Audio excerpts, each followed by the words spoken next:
girl Tae. Welcome to Live with Tae, where we have real conversations with amazing people you need to know. And I always put you down with the hottest. Listen, today we have got a legend among us. She is a Tony Award winning, Grammy nominee, Broadway TV star, music star. And listen, she was a staple in our household because my guest today, I remember this Jet magazine like it was yesterday, honey, because I said, Mommy, who is that beautiful woman? Well, if you don't know who she is the beautiful and talented Miss Melba Moore, our guest today on Live with Tae. She's got a brand new book out, her memoir. This is it, Marvelous and Getting Better. So let's get into it, y'all. Welcome to Live with Tae, Miss Melba Moore. Wow! Thank you. Welcome. Let's get into it. So if you're watching this and you're saying to yourself, who's Melba Moore? Y'all young folks, listen, there would not be a lot of the things that y'all enjoy without this one right here, Miss Melba Moore. So you got a book out. This is it. Marvelous and Getting Better. I have to know for myself the title.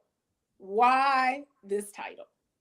Marvelous and Getting Better. I didn't think of it. My daughter did, but I think I'm a series of marvels. Things that happen to me that are just marvels. Things that you wouldn't think they happened that way, but they did. And I think it hasn't ended, so I can still get better.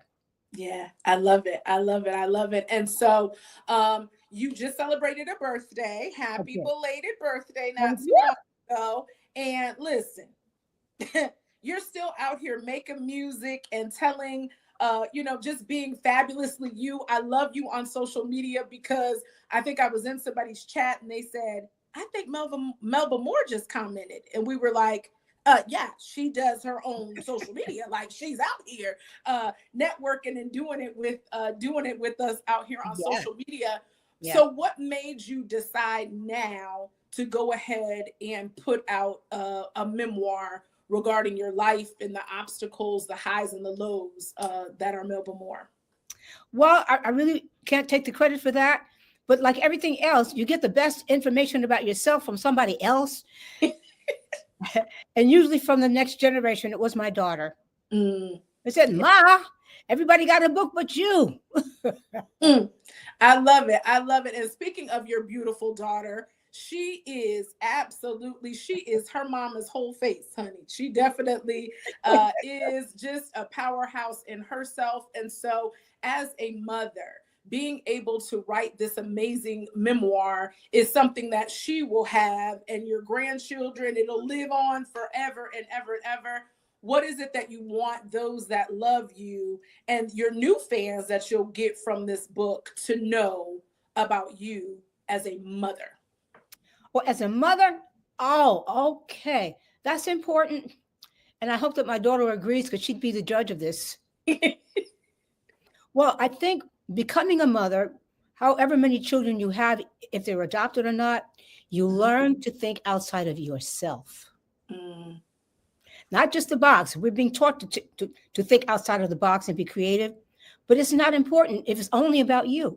I think the best thing that you can learn about being part of the human family is somebody else is here besides you, and think about that. And the reason why I consented to try to learn how to write a book, because she made me realize that I've had so many different things that have happened to me that are so wonderful that I can hold on to. That's why I still do it, because I love it. I think this is I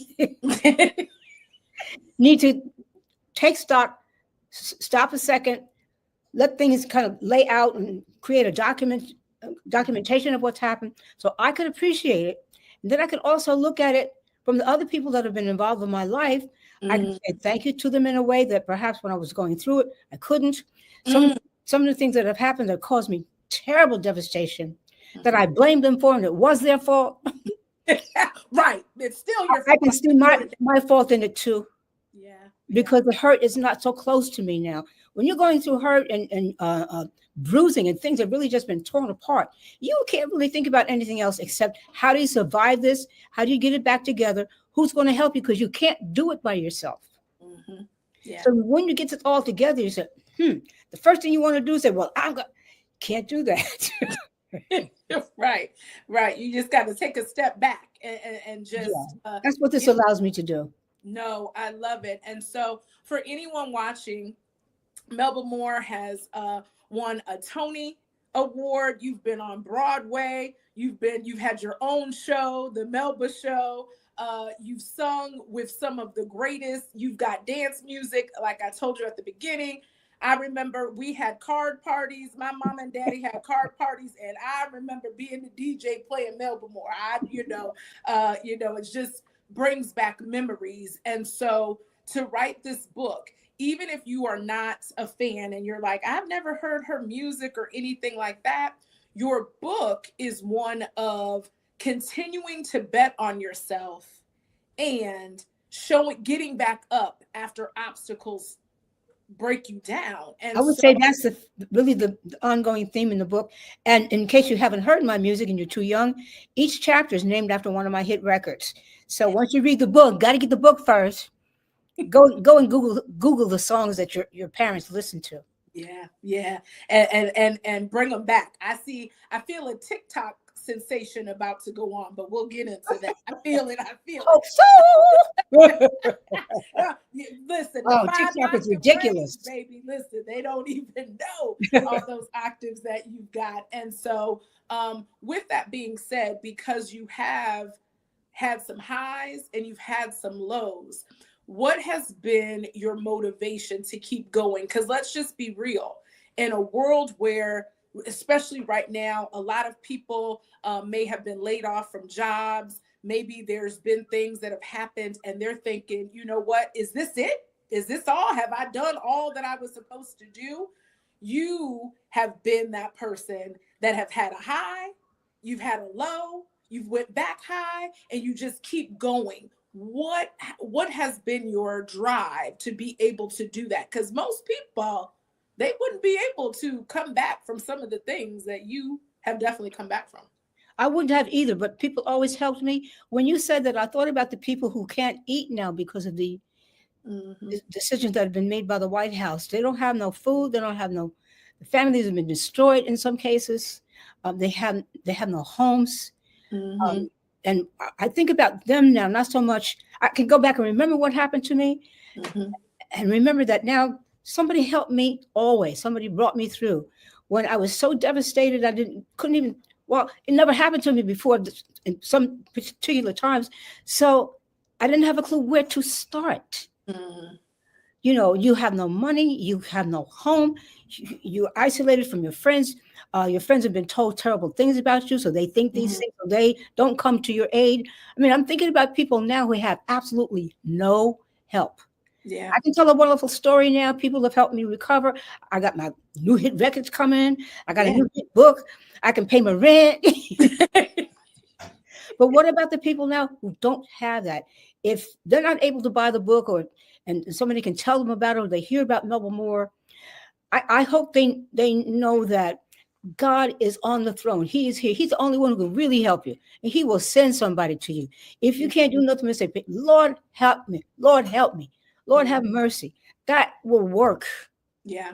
I mean, I'm talking to people who ain't got nothing. Yeah. And it's some people out here. And so when you said you needed, people helped you. Sometimes when you're at your lowest, God will send somebody to help you, but you got to receive the help, right? You can't let your pride get in the way. You might ask the question, well, then how did I do that? I suppose. Yeah. I still think that the essence of what gave me the next thought, I better try again, is because I have a daughter.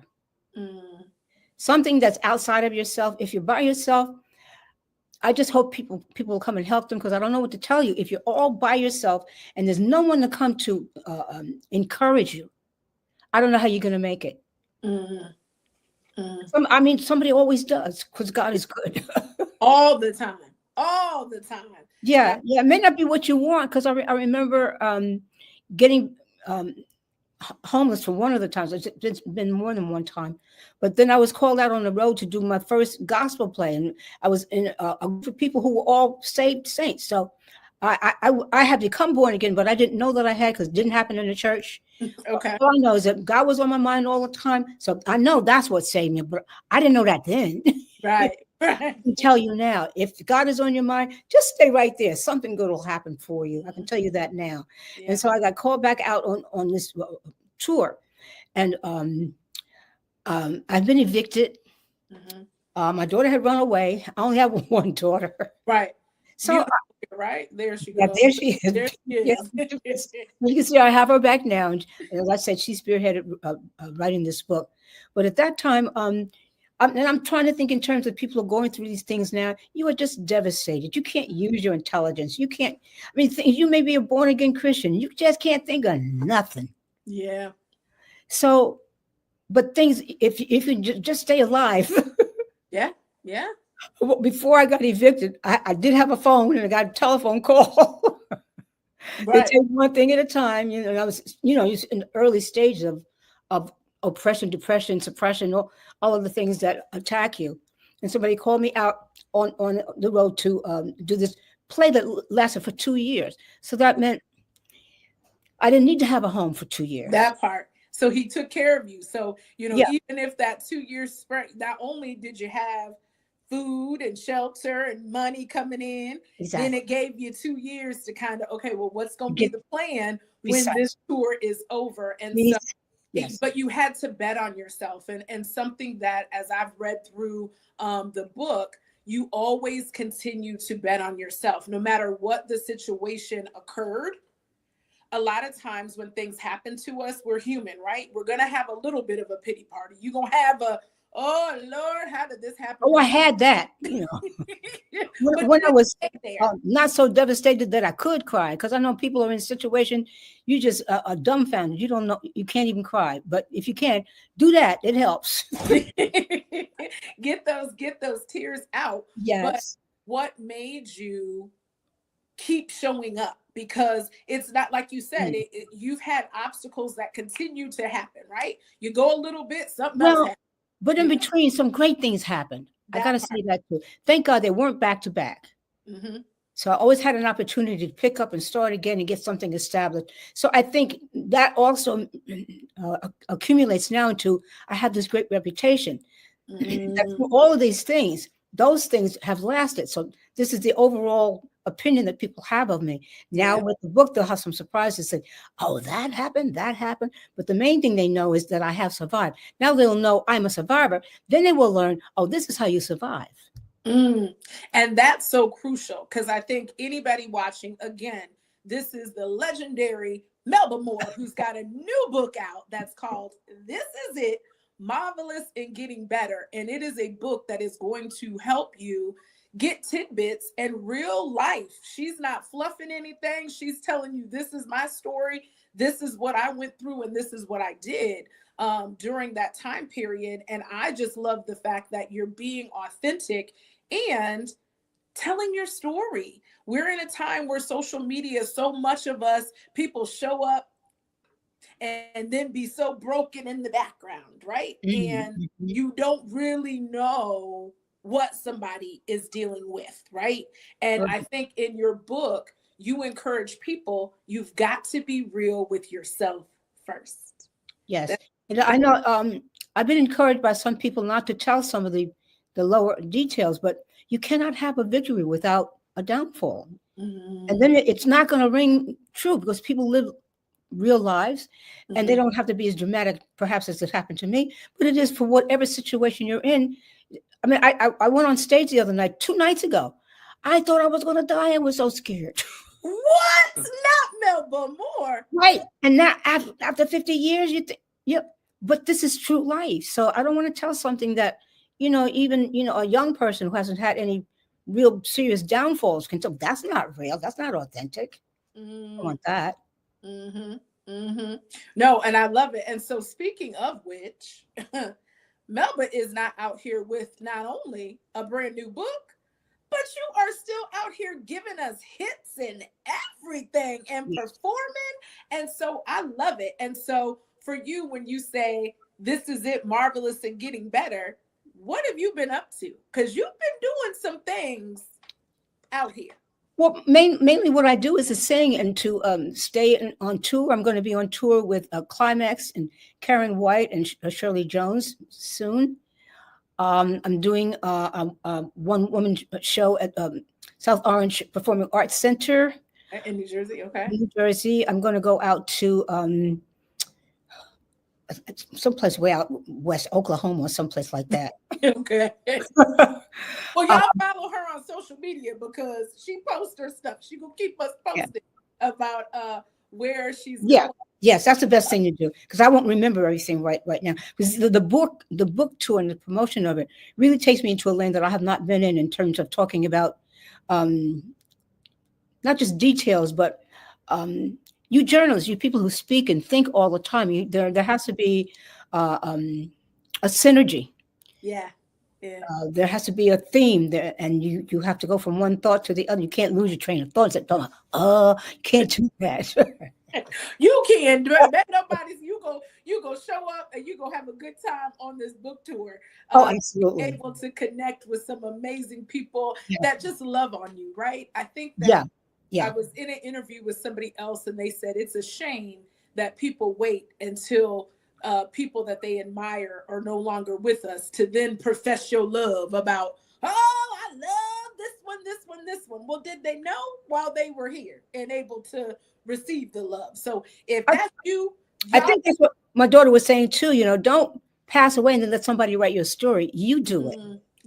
Yeah. And it's going to mean more because it's your words. No one can misconstrue it because it came from Melba Moore. And we can discuss it. Yeah. In real time. I think that's more interesting. And we're in a time of good conversations as well. I mean, in terms of media and promoting things. Yeah. I love it. And so a lot of people were, me included, wanted to get to California because this star on the Walk of Fame. I've heard you in other interviews say this award was special because it's permanent. The law is always is there. People will always be able to see you there. How was that moment for you? Like, what was the first thought when you laid here and posed for this picture? Take us through the thoughts that were in. Oh my God, I'm a star for real. And forever. Yes, I love it. No, I'm saying it now because I'm really in this moment. But in that moment, I was a little bit overwhelmed and devastated because I wasn't paying attention to it. But my partner, Ron Richardson, one of the great members of my team that I have now, he went through the whole process and he kind of kept me posted. But it's quite an in-depth thing that you have to do because it is permanent and because it does mean so much. And it is a Hollywood Walk of Fame. It's not, just in the old street. Right. So he brought me up to part toward the end of what was going on. And he made me realize all the different things that you have to go through, the hoops you have to jump through to get it done. But then after all that's done, you still owe several thousands of dollars to pay for it. And so he's putting up a GoFundMe to raise the monies. And who should come to our aid but Cat Williams, and just pays the whole thing. But this is why this has to be in my book, not just because I've got the Hollywood Walk of Fame, but I'm looking back now and saying, Melba, one of the things you got to be right now, baby, with your life is grateful and gracious, and make sure you understand not that how you show people, but you really have to think a certain way about being a part of the human race and what it can mean, whether you're a star or not, maybe especially if you're not, because you're just as precious to God, and you need to know how to think of people that way. And it makes you better too. Yeah. No, I love that. And shout out Cat Williams. I think that definitely gave us an example of what it means to give to people that have paved the way for us, right? And such an honor. I think he was getting a star at the same time too, or something. So, hey, don't everybody want somebody to do that for them like Cat. Shout out Cat Williams for that. Definitely a star-studded event, and so many people able to love on you and celebrate you while you. That was amazing to me too. That part. Every time I see the picture, your face was like. And then because I was like, oh my God, I'm gonna have to write a speech. I'm gonna have to say something, and I can't say But I was so moved. I was in tears. I couldn't really say anything anyway. But It is so amazing, and I'm an entertainer. I'm second generation entertainer. It's in my blood. So I mean, all the fire and zeal and love that we have for it, because I have that. But to have these moments where it kind of culminates, and it's not just about how you feel. Yeah. Your feelings are just, you really do get speechless. Well, listen, I'm sure that you tell us all of everything that was going on leading up to it. Yeah, I'm over that now. I put it in the book now. I'm over that now. I've come back too. I've come too. And you come too. Yes. So make sure Amazon Books, it's out right now. Run, don't walk. And I'm going to say this because I'm going to lead by example. Some of the individuals that have grown up and love Melba Moore, they don't be fooling with social media. They don't get on that stuff. They ain't got time for it. So if you know someone in your household that loves Melba Moore, guess what you can get them for the holidays? This is it. Marvelous and Getting Better. It's even on a Kindle. So if they don't want the paper, they can take their little tablet and they can read it on the Kindle as well, yes. Because it's definitely, as I was just reading different parts of it, I could laugh because I can hear you. It sounds like Melba Moore. So as we're reading through it, and I just love the encouragement. There's so much encouragement that you give, like, you know, you need to get back up. Do it. Yeah. This is, yeah. You know, and I mean it, because I mean, God, there's so much that can discourage you. Maybe even, especially if you're very young or if you're older. When you're kind of in the middle, you're still coming up, you know, or maybe at the top, and in terms of age and time, you kind of maybe slowing things down and stuff. But on either end, encouragement can be everything. Yeah. Just to keep you going or to get you started, or, you know, there's so much more for you. Don't give up. Yeah. Yeah. You know, I'm not talking about your job. I'm talking about your life. I mean, it encompasses your job or your hobby or your loved ones, but it really is your life. And I think that, you know, God rewards you for the courage that you take in going on, especially when it's difficult. Or if you can't do something yourself, you give it to somebody else. He rewards you with things that I can't describe. I'm not speechless about that, but I don't have words for that either. No, I love it. I love it. There was a part, and I want to read it really quickly because I'll be honest, it encouraged me. So I said, if nothing else, this particular interview was special to me because I needed to read this particular part of the book. And so this was in your introduction. You said, many of us have thought about that in our lives and in our careers. We have wondered, in between great moments of joy and success, or when we're in that quiet period where things aren't going wrong, they just don't seem to be growing at all. It can be a quiet voice in the back of your mind, or sometimes in the live right in front of you, whispering in your spirit, impacting everything you touch and think. Have I done enough? Is this the best it'll ever be? We have all had a moment, and it's not about age and aging. Sometimes it's just the voice that shows up when you think too much, and it rears its head and makes you wonder, is this it? We've all had that moment where you're thinking, is this it? Is this all my life is going to be? Is it, if this is all that it is this it? It ain't. Get up, bet on yourself, believe in yourself, and it can be yours. Because Melba Moore is definitely an example of what happens when you just keep going, keep believing, stay prayed up. I agree. You look marvelous. You're performing. You got a new song, No Filter. Baby, let me tell you something. That thing was rocking. I was jamming up in here earlier today. And you just keep getting better and better. And so as we're getting ready to end 2025, right? We're getting ready to go to 2026. What's one thing that you are looking forward to doing for Melba in 2026? I want a vacation. What? Take it, girl. Take it. Or the rest. Yeah. And well, I'm looking forward to Christmas because I always feel like we get to somehow have the Lord enrich our imagination of what it must have been like on the first Christmas, maybe for Mary. Yeah. When somebody came and told her, this is what God is going to do for you. Mm. I like to ponder those things during that season and have everybody think that way about themselves. What is going to do? What is God going to do with me? How am I going to enjoy His presence in this special way? And of course, I want to take a vacation. I want to make some more money. Right. Hence, get this book. This is it, out now on Amazon. But if you're going on vacation, I'm nosy. I want to know, where does Melba Moore? Where are you? What does a vacation look like for a woman that has been working? What will that look like for you? First, I'm gonna take my chiropractor with me. Okay. And my acupuncture man. Because maybe I want to go skiing somewhere. Okay. Or somewhere where there's snow. Oh. Oof. Okay. Somewhere where it's cold. You can bundle up so you don't be cold.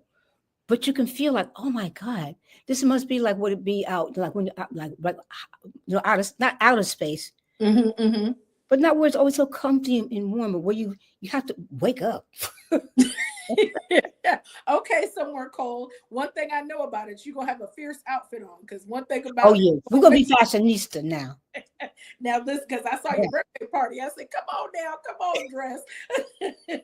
You were doing it up. So okay, well, you definitely deserve a vacation and just continue to live.